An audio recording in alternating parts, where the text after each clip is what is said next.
इस मन को लेकर हम पृथ्वी पर आए हैं और इसी मन को वापस लेकर जाएंगे, मगर क्या वैसा ही लेकर जाएंगे जैसा लेकर आए? नहीं। उसे हमें बनाना है सुमन, अमन, नमन और अकंप। उसे बनाना है सुमन, सुमन। कुमन होता है वो नकारात्मक होता है, सुमन होता है शुभ होता है, शुद्ध होता है, पवित्र होता है। सुमन बनाकर ये मन अमन लाता है, शांति लाता है, और अमन बनकर वो नमन होता है। नमन होता है यानी न मन हो जाता है, मन नहीं रहता, यानी उसके पीछे जो सत्य है वो साफ साफ दिखाई देता है। नमन का अर्थ ही क्या है? मूर्ति के सामने मन खड़ा है और कह रहा है इस मंदिर में कोई मूर्ति नहीं है, तो आप क्या कहोगे? तुम झुक जाओ, मूर्ति खुद ब खुद दिखाई देगी। तुम नमन हो जाओ, मूर्ति खुद ब खुद दिखेगी।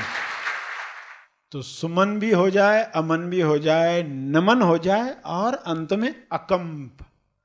अकंप यानी जो कांपता नहीं है। घटना थोड़ी भी बदल गई, इंसान का मन कांप जाता है, अरे ऐसा क्यों हो गया, ऐसा नहीं होना चाहिए था, अब क्या करूं, परेशानी शुरू। तो अकंप नहीं बना, और घटना आती ही है आपको अकंप बनाने के लिए। टीचिंग्स अकंप बनाने के लिए है। अकंप मन जब आपका बन गया तो आप संसार में कैसे जियोगे? जो भी घटना आ रही है तो आप क्या कहोगे? आने दो, आने दो। अब हम किनारा नहीं देते। जब हम किनारा देते ना, नदी बनती है, किनारा हटा देते समुद्र बनता है। किनारे को हटा देना है तो मन अकंप बन जाए, पृथ्वी पर उसको अकंप बनाने आए, ताकि आगे की यात्रा में, यहां यात्रा खत्म नहीं होती। लोगों को भ्रम हो गया है कि इंसान मर गया यानी यात्रा खत्म। नहीं, अभी तो असली बात शुरू होगी। बहुत थोड़े लोग अकंप मन बनाकर पृथ्वी से जाते हैं।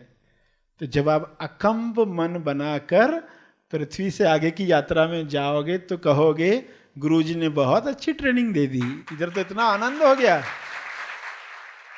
चेतना के उच्च स्तर पर वे ही लोग जा पाते हैं जिन्होंने पृथ्वी लक्ष्य पूरा किया है, वरना लोगों को ये बातें मालूम ही नहीं, इसलिए कोई प्रयास भी नहीं कर रहा कि मैं अपने मन को अकंप बनाऊं। मगर ये याद रहेगा तो क्या होगा? घटना आएगी, आपको याद आएगा अकंप बनने का मौका, तो आप कैसे देखोगे उस घटना को? हिलोगे नहीं, कहोगे रोते धोते हमें नहीं जीना है, अब जो भी आया है देखते हैं क्या अगली सीन आ रही है उसके साथ। तो समस्याओं को सुलझते हुए देखोगे। पहले उसमें डूब जाते थे, उलझ जाते थे, फंस जाते थे। अब दृष्टा भाव से देखोगे कैसे सुलझ रही है बात, कैसे ये घटना हुई, फिर ये आया, फिर ऐसा बोला, फिर ये हुआ, फिर ये हुआ। अरे कितने सुंदरता से काम पूरा हो गया। कितना दुखी होता था अगर ये ज्ञान नहीं होता था। तो अकंप बनाने का लक्ष्य, पृथ्वी पर क्यों आए लक्ष्य ही नहीं मालूम, तो ये मन परेशान करेगा ही। मन परेशान क्यों करता है? अगर मन पर विजय प्राप्त करनी है तो लड़कर नहीं, दमन करके नहीं। दमन का अर्थ उसको दबाया, उसे दमन नहीं करना है, उसे ही सत्य का निमित्त बनाना है, उससे ही काम करवाना है। पुराने जमाने की कहानियां सुनी होगी ना, एक राक्षस है, किसी पर्सन का गुलाम बनता है, कहता है मुझे काम दोगे तो मैं तुम्हारा नौकर रहूंगा, जिस दिन तुम काम नहीं दोगे उस दिन तुम्हें ही मार डालूंगा। तो वह इंसान उसको काम देते जाता है, सब काम खत्म कर दिए जल्दी से, बंगलो बनाओ, गाड़ियां लाओ, ये करो वो करो, सब कर दिया राक्षस ने। अब काम नहीं दिया तो वो इंसान को ही मारेगा। तो मन को कुछ देना चाहिए, तो मन के पास लक्ष्य हो, पहला काम, मन के दिशा दिशा हो। ये दिशा पाकर, लक्ष्य पाकर, कुल मूल उद्देश्य पाकर, मकसद पाकर, यही आपके लिए निमित्त बनने वाला। और मकसद भी ऐसा दें जिससे वह शुद्ध होते जाए।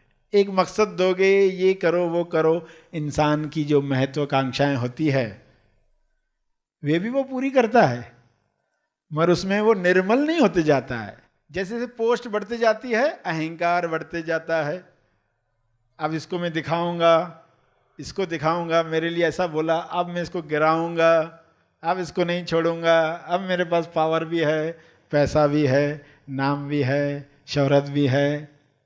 तो क्या हुआ, कैसा लक्ष्य दिया जिससे वो अशुद्ध बन गया, पहले से बदतर बन गया। घटनाएं जीवन की आती है, अच्छे लोगों के साथ भी घटनाएं होती है, बुरे लोगों के साथ भी होती है। फर्क क्या है, बुरे लोगों के साथ जब घटनाएं होती है तो वे बदतर बन जाते हैं, बदतर, पहले से भी बदतर। और अच्छे लोगों के साथ बुरी घटनाएं होती है तो बेहतर हो जाते हैं, बेटर हो जाते हैं। एक बेटर हो गया, एक बिटर हो गया। बिटर यानी कड़वा, और कड़वा हो गया। तो जिन्हें लक्ष्य नहीं मालूम वे पहले से बदतर होते जाते हैं। तो अपने आप से पूछना, मेरे जीवन में आने वाली घटनाएं मुझे बेहतर बना रही है या बदतर बना रही है? मैं और अपनी मूर्खताओं में उलझते जा रहा हूं और ये सोचता हूं कि लोग ऐसे ही है, बुरे है, संसार ऐसा है, बेईमानी है, ईमानदारी की कदर नहीं है, ऐसा ही आप सोचने लगते हो तो यानी आप पहले से बदतर होते जा रहे हो। अगर आप कह रहे हो अब मुझे उसके पीछे क्या है वो दिख रहा है, मैंने जो प्रार्थनाएं की है उस तरफ ले जाने के लिए कुछ घटनाएं हो रही है जो पहले बुरी लगती है और बाद में पता चलता है हम सही जगह पर पहुंच गए। तो मन को जिन्होंने समझा उन्होंने कहा कि ये मन हमारे लिए निमित्त बन सकता है, ये मन शुद्ध बन जाए, लक्ष्य मिल जाए तो वह हमारे लिए अच्छा नौकर बन जाएगा। हम नौका में बैठे हैं, नौकर चाहिए कि नहीं, जो चप्पू चलाते रहे और आप भजन गाते रहो। एक नौकर चाहिए जो चप्पू लगाते रहे और आप भजन गाते रहो। ये कॉम्बिनेशन बेस्ट है, मगर होता उल्टा है। नौकर मालिक बन जाता है, मालिक को ही बोलता जरा चप्पू लगाओ मैं नींद ले लेता हूं, जरा चप्पू लगाओ तब तक मैं नज़ारे देखता हूं, और वो बेचारा पसीना बहा रहा है, उसको याद ही नहीं ये मेरा नौकर है, उसकी मैं सुन रहा हूं, वो जो बोल रहा है मैं वही कर रहा हूं।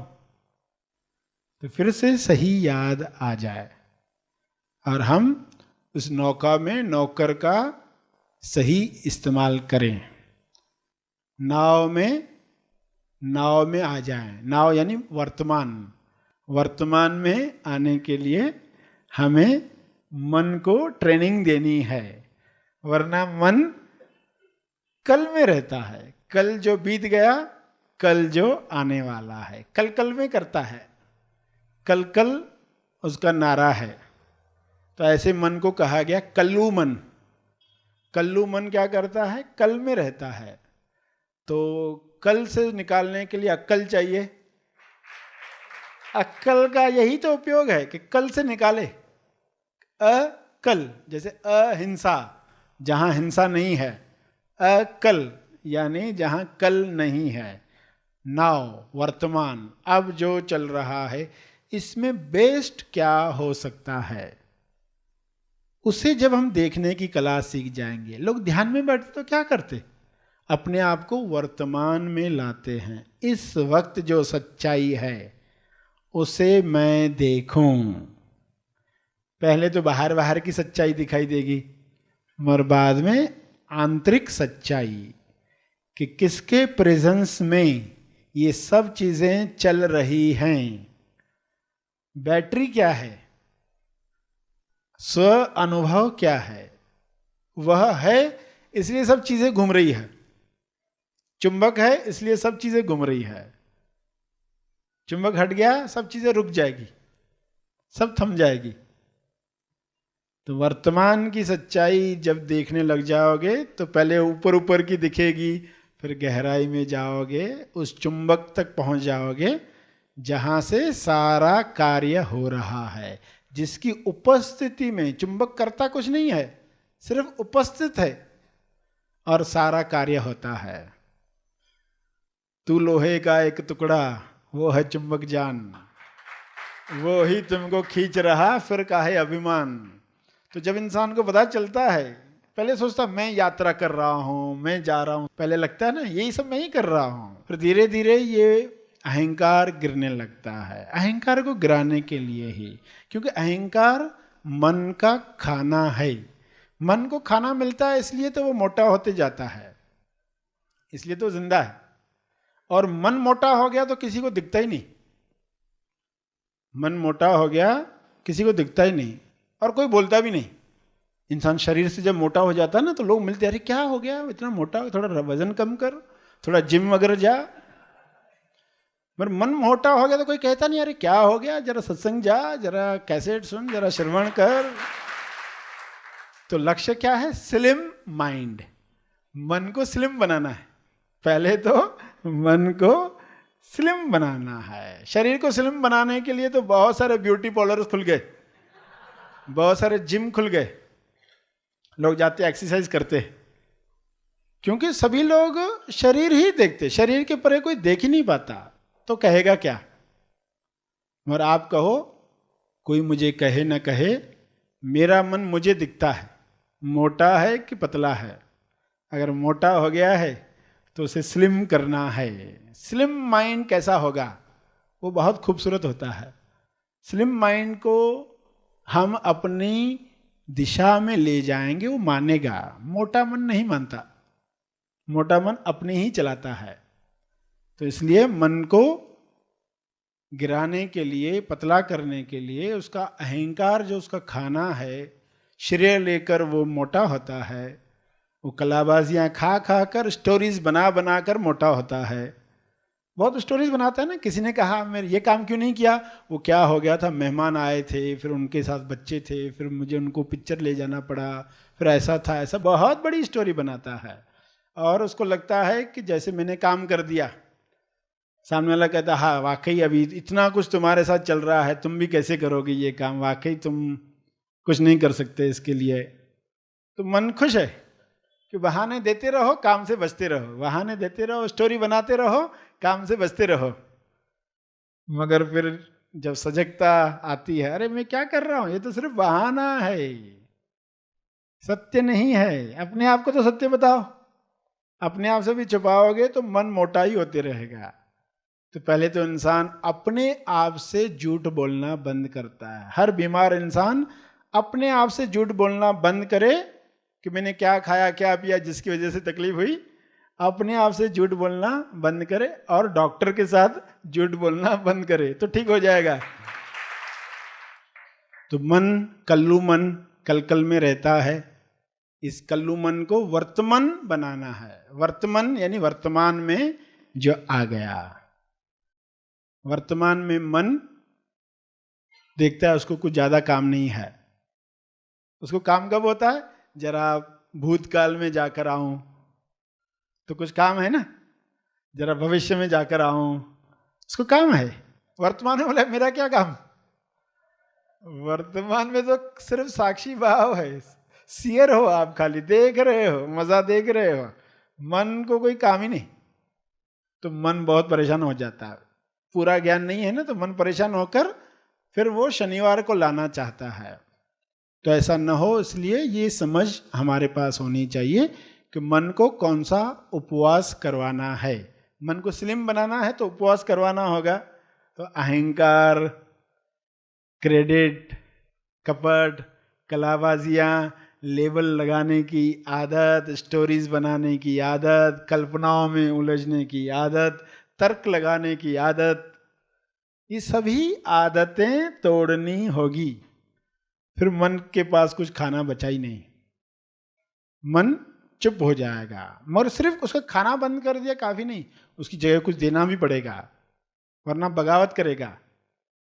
तो उसको कुछ देना होगा। तो लक्ष्य देना है। पहले तो ऐसा लक्ष्य जिसको प्राप्त करते करते वो खुद भी शुद्ध बनते जाए। निस्वार्थ सेवा क्यों दी गई है इंसान को? इस मन को शुद्ध करने के लिए।